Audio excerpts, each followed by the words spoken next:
What is going on, y'all? Robert Sykes, KetoSavage.com, coming at you with another AMA. This one is all about how lean is too lean. When should you transition to a building phase?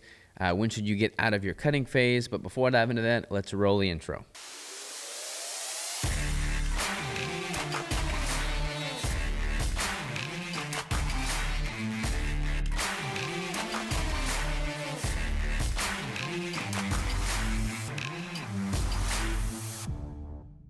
All right, we are back. This question is brought to us from Matt. He says, how lean is too lean?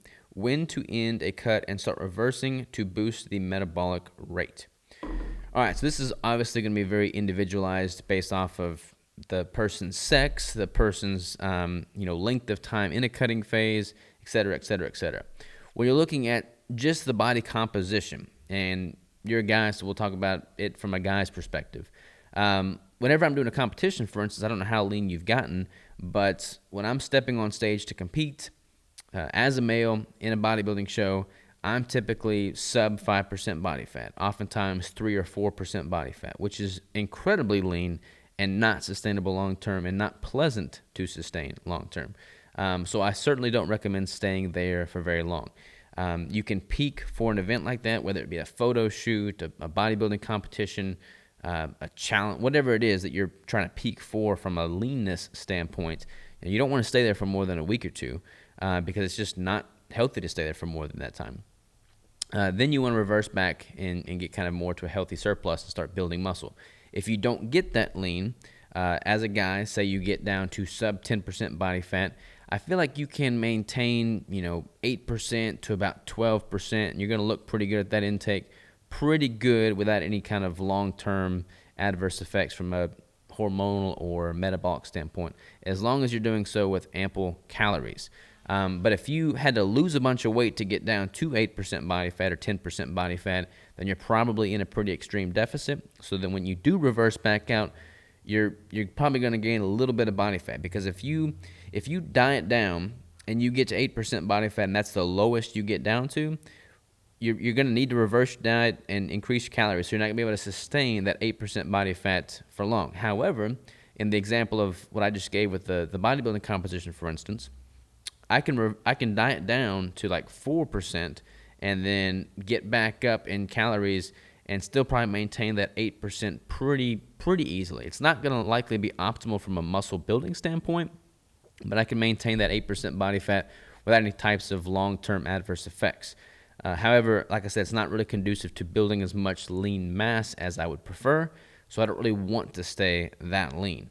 Plus, I like eating food, so I like to eat more food. For women, it's just going to be similar concept, but from a higher starting point. Like, you're probably going to start at a slightly higher body fat. You're not going to get quite as lean. Like, if you're a woman, you don't want to be 4% body fat. It's just not going to be healthy for you. Even 8% body fat is not going to be healthy for you. So it's going to be a little bit different. You're going to have to kind of bring those numbers up a little bit from a female standpoint. But when it comes to cutting and building and how long you can sustain things, I don't really like the concept of maintenance, because maintenance is kind of delusional. I mean, when can you just simply push the pause button on life and not change at all? Like, it doesn't happen. Like, you're getting older with every single day that passes. So you're not really getting better if you're just maintaining. So I always like to have a goal that I'm striving for. If I'm in a cut, I'm not going to be building as much muscle as I optimally could. If I'm in a surplus, I'm not going to be as lean as I optimally could. So having this healthy relationship with both phases, a cutting phase and a building phase, and capitalizing and optimizing and making the most of those phases when I'm in them is key. I love looking super shredded, but for me, super shredded is 4% body fat, and I wouldn't want to sustain that long term. So when I'm in it, I make the most of it. I get a whole bunch of photos. I do as many competitions as I can, and then I reverse back out of it.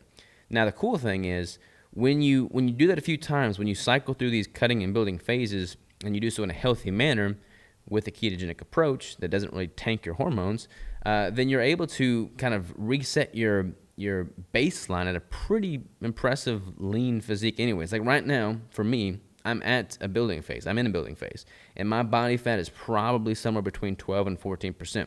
I'm not near as shredded as I would be on stage, but I'm really happy with how I looked. I've got visible, abdominal muscle still. I've got veins in my arms when I'm working out. I feel good about how I look. I'm much fluffier than I am when I'm competing, but I'm not like a sloppy, dirty bulk either. You don't need to do a crazy, dirty bulk. That's not going to add a whole bunch more muscle, and it's not as healthy.